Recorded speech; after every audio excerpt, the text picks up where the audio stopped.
दोस्तों, इस कहानी की शुरुआत होती है फ्रांस की ब्रिटिश गलियों को दिखाते हुए, जहां सड़कों पर सन्नाटा पसरा हुआ था। लेकिन तभी सन्नाटे को चीरते हुए कुछ ब्रिटिश सोल्जर्स भागते हुए दिखाई देते हैं, जिनके पीछे जर्मनी यानी हिटलर की सेना पड़ी हुई थी और वो उन्हें मारने की कोशिश कर रही थी, जबकि सोल्जर उनसे डर कर भाग रहे थे। लेकिन वो बहुत देर तक अपने आप को बचा नहीं पाते और आखिर में हिटलर की आर्मी उन्हें पकड़ लेती है, जो एक एक करके सभी सोल्जर्स को मौत के घाट उतार देती है। लेकिन टॉमी नाम का एक सोल्जर किसी तरह अपनी जान बचाकर वहां से भागने में कामयाब हो जाता है, जिसके बाद वो बिना वक्त गवाए डंकर्क बीच पर पहुंच जाता है, जहां पहले से ही कई देशों के लाखों सोल्जर्स मौजूद थे, जो सभी मिलकर हिटलर के खिलाफ लड़ रहे थे। लेकिन सेकेंड वर्ल्ड वॉर में हिटलर की सेना सभी देशों के सैनिकों पर भारी पड़ती है और फ्रांस के ज्यादातर हिस्से पर अपना कब्जा जमा लेती है, जिस वजह से सारे सोल्जर्स का ठिकाना ये डंकर्क बीच बन गया था, जहां वो अपने देशों से मदद आने का इंतजार कर रहे थे, क्योंकि हिटलर की सेना कभी भी उन पर अटैक कर सकती थी। इसलिए सोल्जर्स जल्द से जल्द बस अपने घर वापस जाना चाहते थे, जिनमें से एक टॉमी भी था, जो हिटलर की आर्मी से बचकर यहाँ भाग आया था। तभी उसकी नजर गिब्सन नाम के एक सोल्जर पर पड़ती है, जो अपने दोस्त को दफना रहा था। ये देखकर टॉमी उसके पास जाकर उसकी मदद करने लगता है, साथ ही पीने के लिए थोड़ा पानी मांगता है, जिसके बाद गिब्सन उसे बोतल दे देता है। इन दोनों की ही आंखों में उदासी और खामोशी साफ झलक रही थी, पर उन्हें कहीं न कहीं उम्मीद भी थी कि वो जल्द ही अपने घर पहुंच जाएंगे। इसी सोच के साथ टॉमी जहाज पर चढ़ने के लिए लाइन में खड़ा हो जाता है, जो कई किलोमीटर लंबी थी, क्योंकि इस बीच पर एक दो नहीं बल्कि 3 लाख सैनिक मौजूद थे, जो घर जाने के इंतजार में लाइन में लगे हुए थे। लेकिन तभी हिटलर के फाइटर जेट्स आकर सैनिकों की उम्मीद पर पानी फेर देते हैं, उन पर बम गिराना शुरू कर देते हैं, जिसमें कई हजार सोल्जर्स मारे जाते हैं, जबकि बाकी बुरी तरह से घायल हो जाते हैं। इस हमले की वजह से हर तरफ अफरा तफरी का माहौल बन जाता है, जबकि टॉमी और गिब्सन इसी मौके का फायदा उठाने का फैसला करते हैं और जल्दी से एक घायल सोल्जर को शिप पर ले जाते हैं, जो कि असल में एक हॉस्पिटल शिप है। दरअसल टॉमी और गिब्सन घायल सैनिक के बहाने खुद भी जहाज में बैठना चाहते थे, ताकि वो घर पहुंच सके। इसी सोच के साथ ये सैनिकों की लाइन को पार करके बड़ी मुश्किल से जहाज पर चढ़ते हैं, लेकिन ऑफिसर इन्हें देखते ही नीचे उतार देते हैं। पर गिब्सन और टॉमी हार मानने वालों में से नहीं थे। ये दोनों बड़ी चालाकी से उस पुल के नीचे छुप जाते हैं, जिसे मोल कहा जाता है, और ऐसा उन्होंने इसलिए किया था ताकि जब अगला जहाज सैनिकों को लेने आए तो टॉमी और गिब्सन सबसे पहले उस पर चढ़ सकें। अभी दोनों ये सब सोच ही रहे थे कि अचानक एक बार फिर से हिटलर की सेना ऊपर से उन पर बम फेंकना शुरू कर देती है, जिस वजह से हर तरफ भगदड़ मच जाती है और कई सैनिकों की जान चली जाती है। वही जो शिप घायल सोल्जर को लेकर इंग्लैंड की तरफ जा रहा था और अभी मोल से कुछ दूर चला ही था कि हिटलर की आर्मी उसे भी नहीं बख्शती और जहाज पर हमला कर देती है, जिस वजह से वो धीरे धीरे पानी में डूबने लगता है और सभी लोग जहाज से कूदकर अपनी जान बचाने लगते हैं। जबकि गिब्सन और टॉमी भी यह पूरा नजारा देख रहे होते हैं, जो एलेक्स नाम के एक सोल्जर को पानी से बाहर निकालकर उसकी जान बचाते हैं, और इस तरह तीनों की दोस्ती हो जाती है। जिसके बाद एलेक्स, गिब्सन और टॉमी रात के अंधेरे का फायदा उठाकर एक बोट में बैठकर ब्रिटिश जहाज तक पहुंच जाते हैं,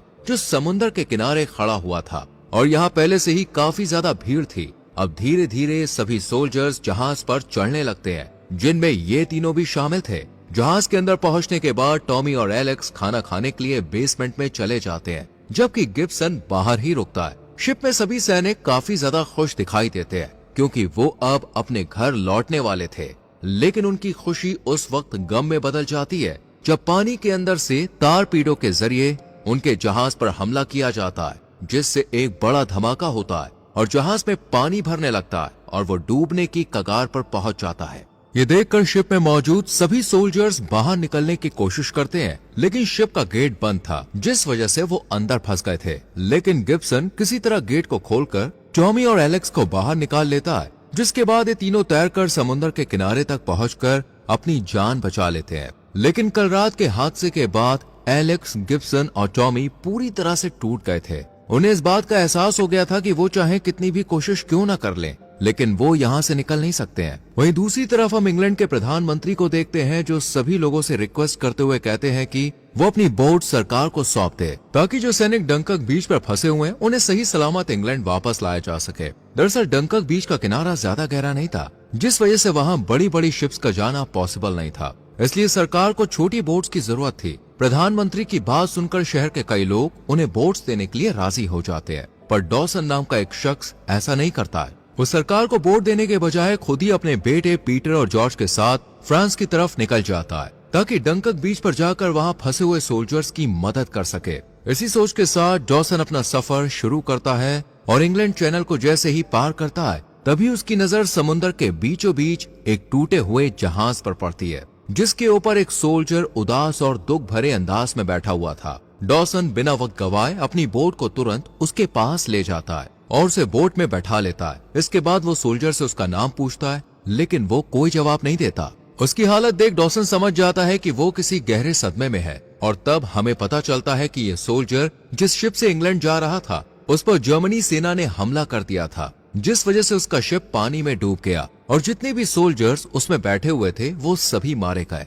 लेकिन ये किसी तरह बच गया। लेकिन अब ये बहुत ज्यादा डरा हुआ है और उसका ये डर साफ छलकने लगता है जब उसे पता चलता है कि डॉसन डंकर्क बीच पर सोल्जर को वापस लेने जा रहा है। ये सुनकर पूरी तरह से वो बौखला जाता है और डॉसन को समझाते हुए कहता है कि वहाँ मत जाओ, अगर तुम गए तो कभी जिंदा नहीं आ पाओगे। साथ ही वो सोल्जर बोट को इंग्लैंड की तरफ मोड़ने को कहता है, लेकिन डॉसन इरादा कर चुका था कि वो डंकर्क बीच पर जाकर ही रहेगा, इसलिए वो सोल्जर की बात मानने से इनकार कर देता है। ये देखकर सोल्जर को गुस्सा आ जाता है और वो डॉसन पर हमला करके उसकी बोट को अपने कंट्रोल में लेने की कोशिश करता है, पर जॉर्ज बीच में आकर सोल्जर के साथ हाथापाई करने लगता है। पर अचानक उसी के सर में गहरी चोट लग जाती है, जिसके बाद पीटर उसे संभालता है और सर पर पट्टी बांधकर उसे लेटा देता है। लेकिन जॉर्ज को कुछ भी दिखाई नहीं दे रहा था। दरअसल सर में चोट लगने की वजह से उसकी आंखों की रोशनी चली गई थी, पर जॉर्ज को इस बात का कोई दुख नहीं था। वो पीटर से कहता है कि मैं हमेशा से कुछ ऐसा करना चाहता था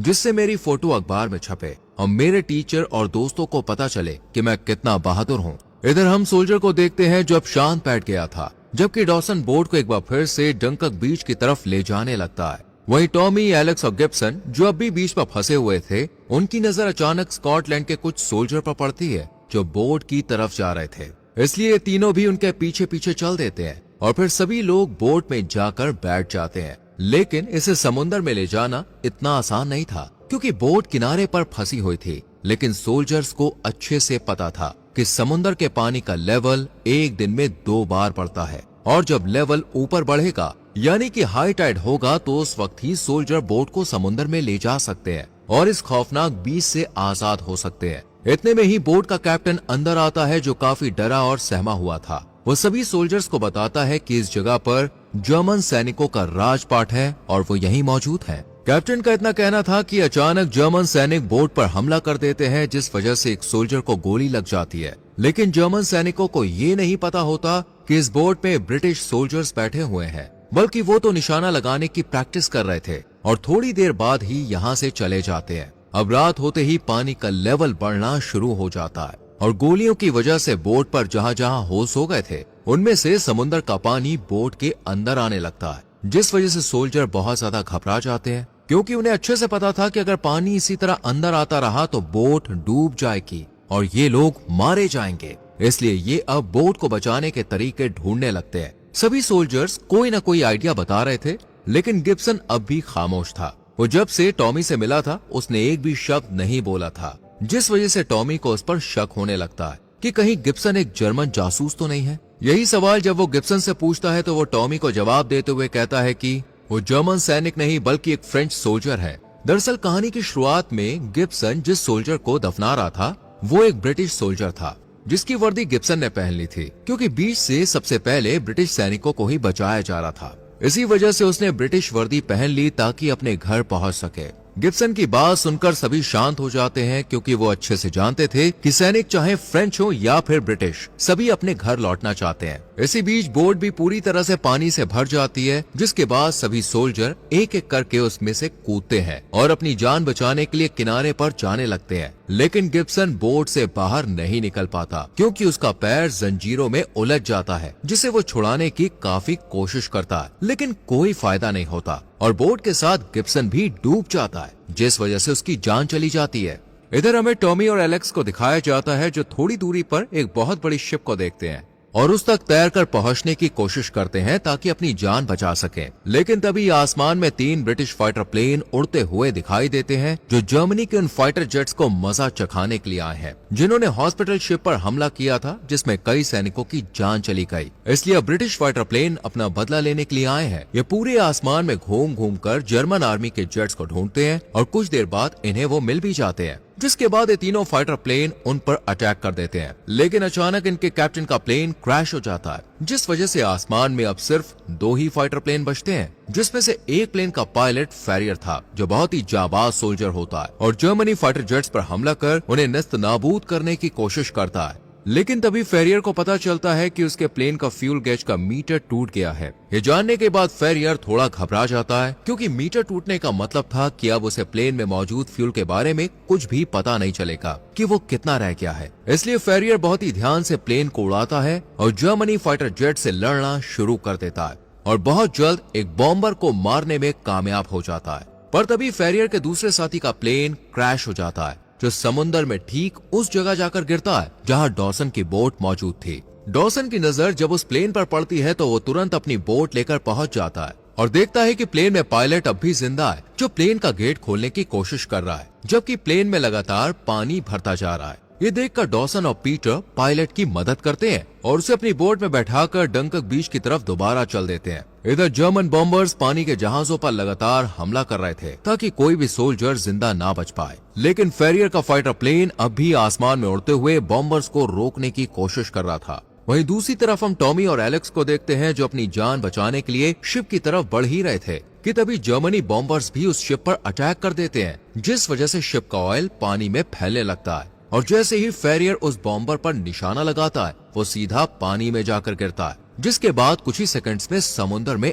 आग लग जाती है, जिसमें काफी सारे सैनिक फंस जाते हैं, जिन्हें बचाने के लिए डॉसन तुरंत अपनी बोट लेकर उस जगह पर जाता है और ज्यादा से ज्यादा सैनिकों को बोट पर चढ़ा लेता है, जिनमें टॉमी और एलेक्स भी शामिल थे। इसके बाद डॉसन सभी सोल्जर्स को लेकर इंग्लैंड की तरफ जाने लगता है, जबकि इंग्लैंड के कुछ सिटीजन भी सोल्जर्स की मदद करने के लिए डॉसन की तरह डंकर्क बीच पर अपनी बोट लेकर पहुंच जाते हैं, जिन्हें देखकर सभी सैनिक खुशी से झूम उठते हैं, क्योंकि अब वो वापस अपने घर जाने वाले थे। अब ये लोग कई ट्रकों को जोड़कर एक मोल बनाते हैं, जिनके ऊपर से होते हुए सभी सोल्जर्स बोट तक पहुंच जाते हैं। इधर हमें फेरियर को दिखाया जाता है, जो जर्मन फाइटर जेट से अब भी लड़ रहा था और एक एक करके वो सभी फाइटर जेट्स को नीचे गिरा देता है, जिस वजह से डॉसन और बाकी बोट्स जर्मन बॉम्बर के अटैक से बच जाती है और इस तरह हजारों सैनिकों की जान जाने से बच जाती है। इसके बाद हम जॉर्ज को देखते हैं, जिससे मिलने के लिए पीटर जब उसके पास जाता है, तब पीटर को पता चलता है कि जॉर्ज अब इस दुनिया में नहीं रहा। इतने में यहाँ वही सोल्जर आ जाता है जिसने जॉर्ज के साथ हाथापाई की थी।